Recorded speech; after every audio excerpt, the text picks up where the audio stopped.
Movie की शुरू में बताया जाता है कि कुछ म्यूजिक इतना ताकतवर होता है कि उनसे सोल्स तक अट्रैक्ट होने लगती हैं। यहाँ तक कि ये म्यूजिक फ्यूचर और पास्ट से भी सोल्स को खींच लाता है।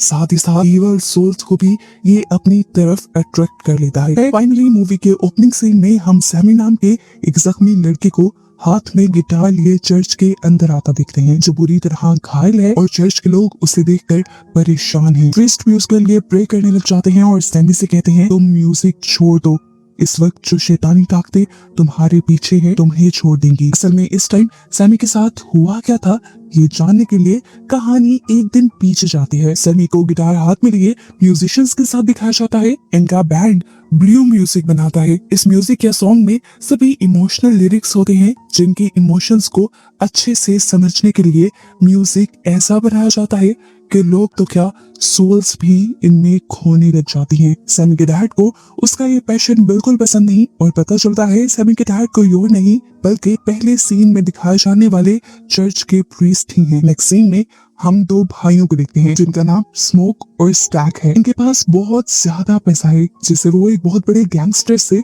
लूट कर लाए थे। इतना पैसा और पावर होने के बावजूद लोग उनकी रिस्पेक्ट नहीं कर रहे थे क्योंकि वो ब्लैक कम्युनिटी से हैं। खैर उन्होंने शहर में आते ही महंगे दामों एक वाइट आदमी से फैक्ट्री की जगह खरीदी जहां वो अपनी कम्युनिटी के लोगों के लिए नाइट क्लब बनाना चाहते हैं। इस क्लब में गाने बजाने के लिए भी कोई चाहिए था। वो स्टेशन पे गए तो सैमी की आवाज और उसके बैंड के म्यूजिक ने उन्हें अट्रैक्ट कर लिया और इन्होंने सैमी के बैंड को अपने क्लब में परफॉर्म करने को कहा। ये लोग यहाँ से निकलकर दो चाइनीज लोगों को भी हायर करते हैं जिनका एक रेस्टोरेंट था। स्मोक और स्टेक चाहते थे कि उनके क्लब में भी खाने पीने का सारा इंतजाम यही दोनों संभालें। इसके बाद स्मोक चाहता है अपनी वाइफ से मिलने के लिए। स्मोक की वाइफ वुडो मैजिक करती थी, इसी वजह से स्मोक अपनी वाइफ से दूर रहने लगा था। इतने अरसे बाद मिलने पर भी इन दोनों की इसी बात पर बहस होने लग जाती है और उसकी वाइफ उससे कहती है तुम लोग जो वर्ल्ड वॉर 1 से बचकर आए हो वो मेरे ही वुडो मैजिक की वजह से है।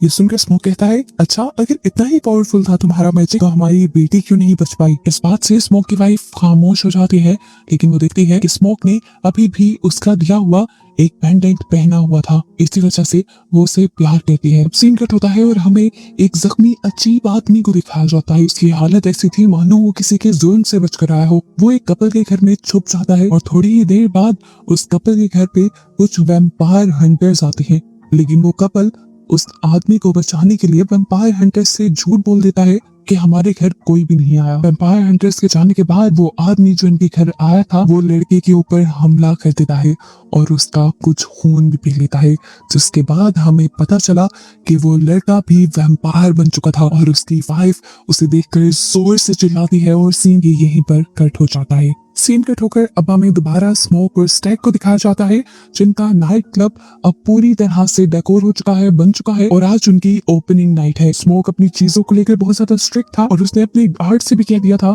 कि कोई भी बिना टिकट के या कम पैसों वाली टिकट से अंदर नहीं आएगा, जबकि उससे ऑपोजिट स्टैक का ख्याल था कि उनकी कम्युनिटी के लिए उनका ये क्लब एक जन्नत की तरह होना चाहिए। वो अपने थके हारे दिन में थोड़ा सा रेस्ट करने के लिए आएंगे, अगर वो कम पैसे भी रहे तो कोई बात नहीं। दिखाया जाता है कि पहले ही दिन उनका नाइट क्लब फुल सक्सेस पे था क्योंकि बहुत सारे लोग यहाँ आए थे। सैमी अब अपनी परफॉर्मेंस शुरू कर देता है, लोग जिसमें खो जाते हैं और अब उसके म्यूजिक से हम सोल्स को भी अट्रैक्ट होकर यहाँ आते हुए देखते हैं। यही नहीं, अब वो तीनों वैम्पायर भी यहाँ आ चुके थे, जिसमें पहले एक वैम्पायर ने आकर कपल को वैम्पायर बनाया था। एज वैम्पायर वो बिना परमिशन के क्लब के अंदर नहीं जा सकते थे। जब इन्होंने परमिशन ली तो स्मोक ने इन्हें मना कर दिया क्योंकि वो वाइट था और वाइट लोग इनकी कम्युनिटी को अच्छा नहीं समझते थे।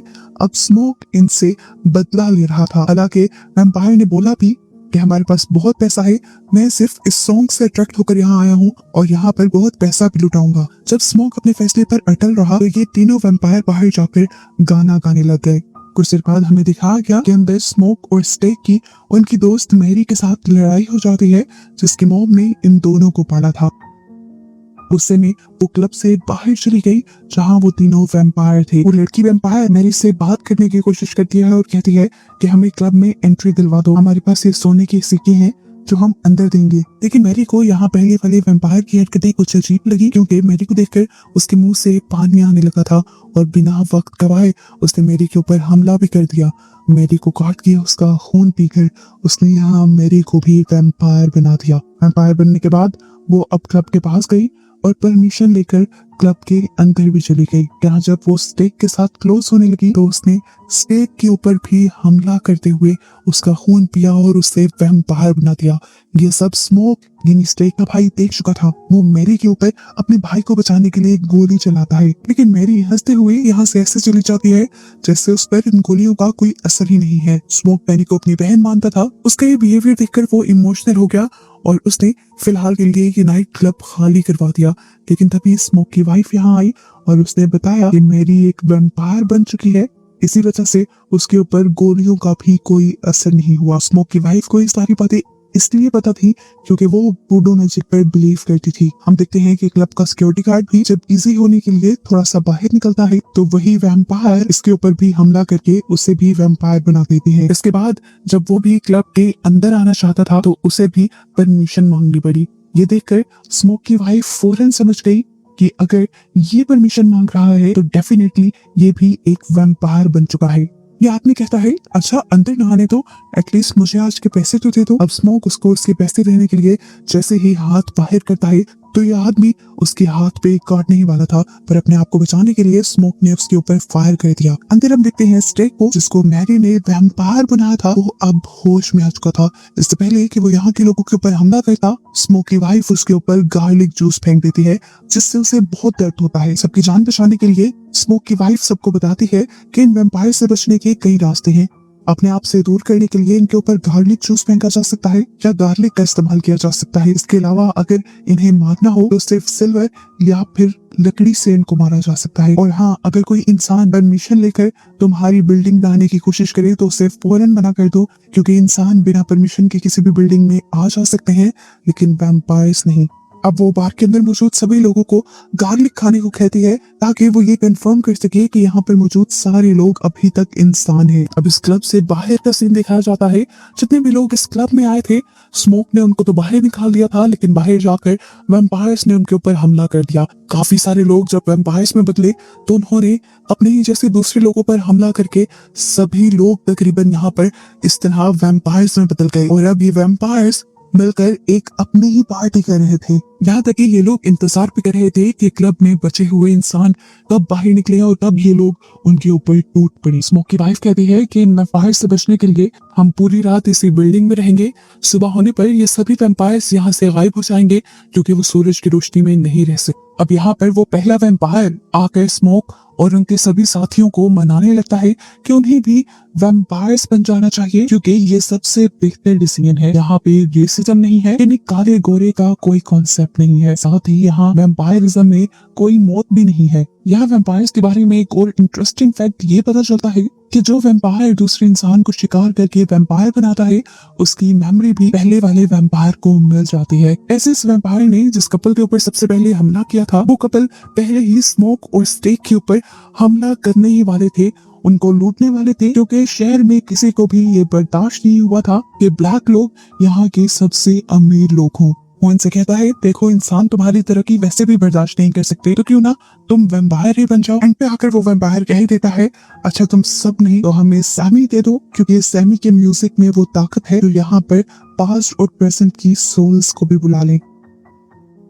अब यहाँ पर वो चाइनीज औरत जो रह गई थी, जो रेस्टोरेंट यहाँ चला रही थी, ये वैम्पायर्स उसको धमकी देते हैं कि हम तुम्हारे घर पे जाकर तुम्हारी बेटी के ऊपर वार करेंगे। ये सुनकर वो जज्बात में आकर उनको अपने से लड़ने की धमकी दे देती है और ऐसे वैम्पायर्स को इस नाइट क्लब के अंदर आने की परमिशन मिल जाती है। अब वैम्पायर्स आते ही इन सारे इंसानों के ऊपर हमला कर देते हैं। वैम्पायर्स के इस हमले में स्मोक की वाइफ, वो लेडी जिसने इन वैम्पायर्स को चैलेंज दिया था, और सैमी के बैंड का एक मेंबर जिसने ब्लू म्यूजिक सैमी को सिखाया था, वो तीनों ही मारे जाते हैं। सबसे ज्यादा इमोशनल मौत यहाँ पर स्मोक की वाइफ की थी, क्योंकि स्मोक ने अपनी वाइफ को खुद मारा था। स्मोक के भाई ने यानी स्टैक ने उसकी वाइफ के ऊपर हमला कर दिया था, वो उसे वैम्पायर बनाने लगा था। इससे पहले कि वो वैम्पायर बन जाती, स्मोक ने एक वुडन स्टेक से अपनी ही वाइफ को मार दिया। यहाँ हम देखते हैं कि सैमी और सैमी के साथ ही इन वैम्पायर से बचकर भागने की कोशिश करती है, लेकिन पहला वैम्पायर जिसका नाम रेमिक है वो उन्हें रोक लेता है। जबकि दूसरी तरफ स्मोक की लड़ाई अपने ही भाई स्टैक के साथ होने लग जाती है। यहाँ सैमी और उसके पार्टनर के ऊपर आखिर रेमिक हमला कर ही देता है। उसने सैमी के पार्टनर को काट लिया था। सैमी की पार्टनर उससे कहती है कि मेरी छोड़ो, अपनी जान बचाकर यहाँ से भागो। इतने सारे वैम्पायर से बचकर भागना आसान नहीं था। सैमी के पीछे ये सारे लगे हुए थे, इसलिए सैमी अपने आप को बचाने के लिए अपना गिटार रेमिक के सर पे मार देता है। उसके गिटार में बहुत सा सिल्वर लगा हुआ था, जिसकी वजह से रेमिक को बहुत ज्यादा दर्द हुआ। और क्योंकि ये सारे वैम्पायर्स कहीं ना कहीं रेमिक से कनेक्टेड थे, इसीलिए सभी वैम्पायर्स को दर्द हुआ और सैमी को यहाँ से भागने का मौका मिला।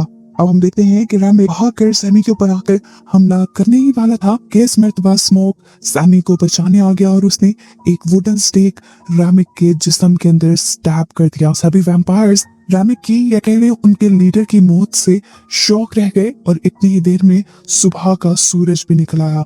इन सारे नए नए वैम्पायर्स को ये पता ही नहीं था कि सुबह होने से पहले इन्हें कहीं छुपना भी है, इसलिए सूरज की रोशनी पड़ते ही ये खुद ब खुद जल गए। इसके बाद स्मोक सैमी को जल्दी से यहाँ से भाग जाने को कहता है, क्योंकि वो जानता था कि जिस गैंगस्टर के पैसे वो मूवी की शुरुआत में लूट कर आया था, उसके लोग जरूर उसके ऊपर हमला करने के लिए आएंगे। ठीक ऐसा ही हुआ। यहाँ पर बहुत से लोग उसे पकड़ने के लिए आ गए, जिनके साथ स्मोक ने अकेले ही अपनी गन से फाइट की और उन सबको मार गिराया। लेकिन जवाब में वो दूसरे लोग भी फायरिंग कर रहे थे, जिनकी गोलियों से स्मोक बहुत ज्यादा जख्मी हुआ था। वो अपनी आखिरी सांसें ले रहा था, जिसमें दिखाया जाता है कि वो अपनी वाइफ और बेटी को भी याद करता है और ऐसे ही वो दम तोड़ देता है। अब हम सैमी को देखते हैं जो हाथ में गिटार का सर लिए चर्च के अंदर आया है, यानी ये मूवी का स्टार्टिंग सीन है। यहाँ पर हमने पहले भी देखा था कि सैमी के डैड जो कि प्रीस्ट हैं, वो उससे म्यूजिक छोड़कर प्रे करने की बात कहते हैं, लेकिन सैमी ऐसा नहीं करता और वो गिटार का हेड लिए